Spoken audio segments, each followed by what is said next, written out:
अलंकार। अलंकरोति इति अलंकारा।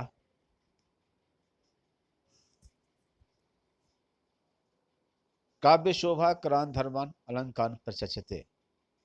काव्य की शोभा बढ़ाने वाले तत्व को अलंकार कहते हैं।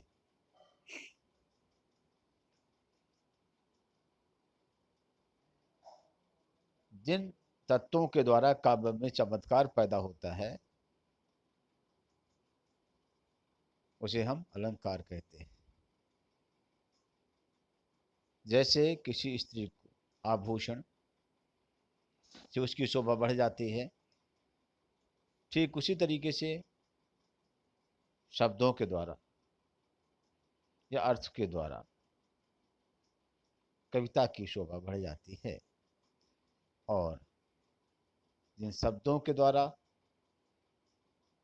या अर्थगत चमत्कार के द्वारा जिससे काव्य की शोभा बढ़ती है उसे अलंकार कहते हैं।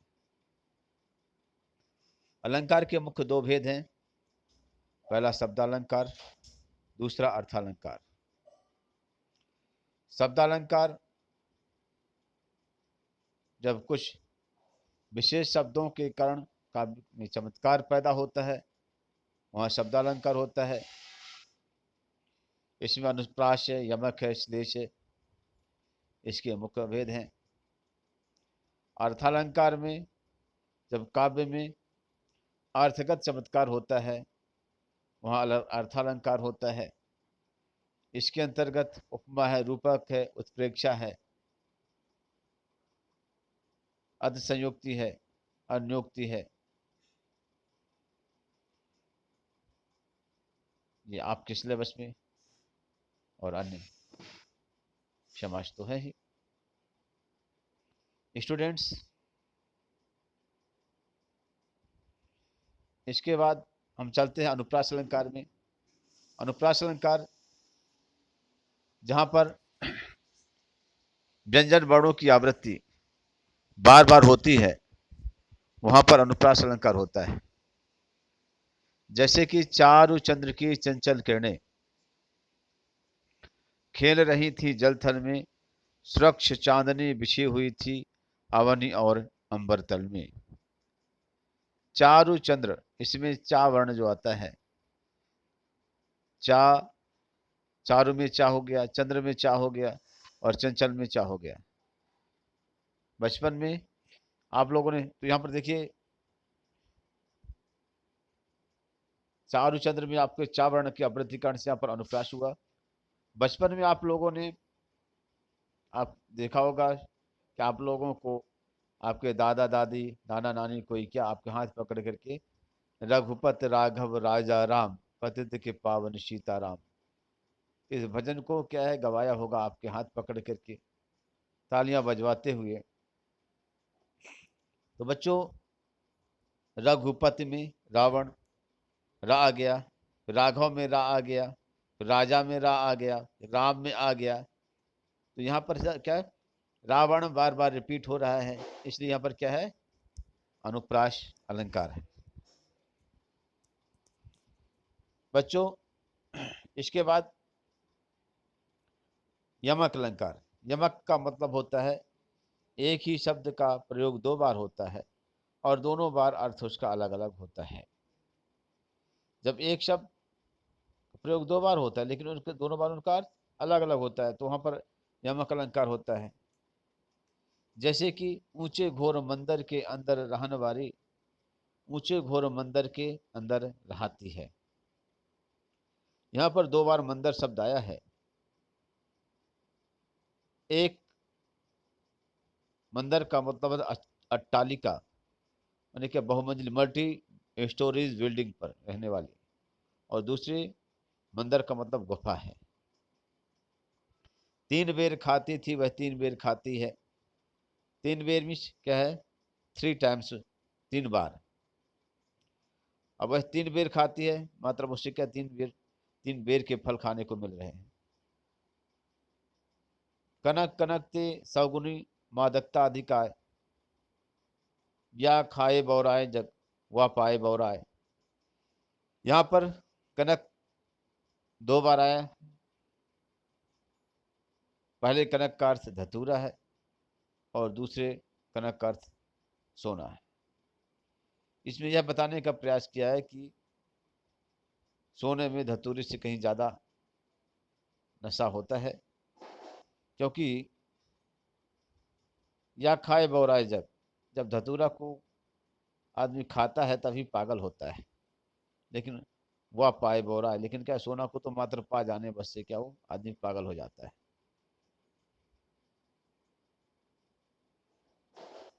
ठीक है।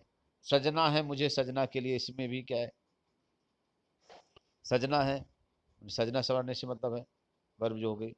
सजना के लिए मैंने पति के लिए।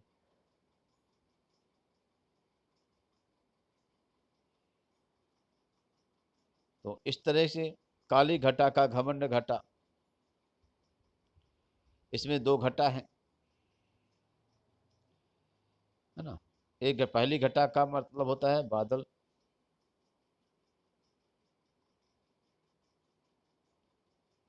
घमंड का मतलब क्या दूसरे क्या है यहाँ पर, घटा मतलब दूसरे का अर्थ होता है कम होना।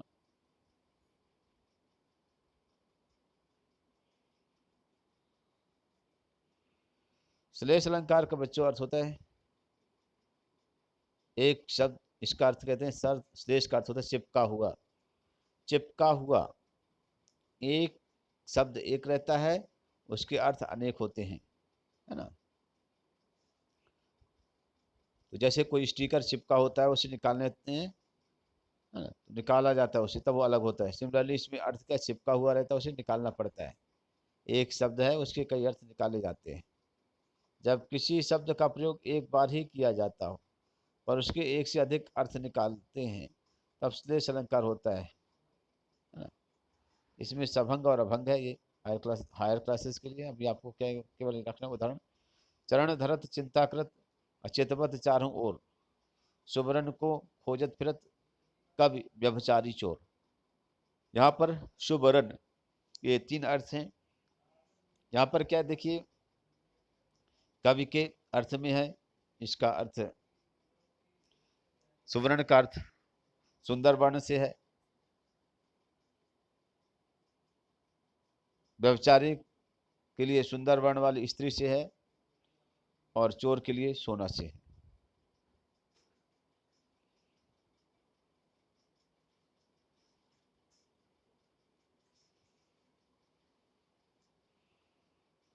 दूसरा है पानी गए न उबरे मोती मनुष्य।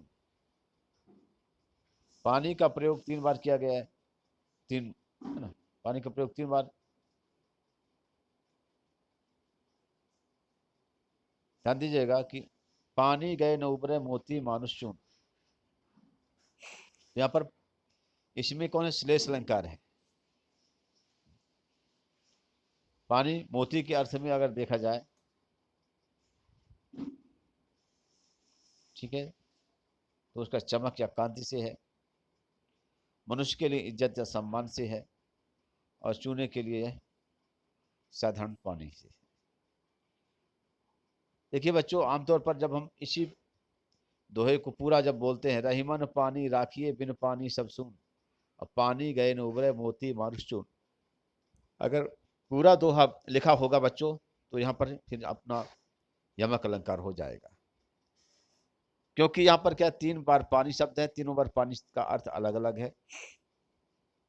लेकिन यहाँ पर जब नीचे वाले पंक्ति में जैसे अभी यहाँ पर दिया पानी गए न उबरे मोती मानसून, तो यहाँ पर श्लेष अलंकार हो जाएगा। अभी आपको इस क्वार्टरली एग्जाम में केवल ये अनुप्रास, यमक और श्लेष अलंकार ही बताए जा रहे हैं। इन्हीं की परिभाषाएं और इन्हीं के एग्जाम्पल्स जानने और समझने की कोशिश करिए। Thanks students. ओके।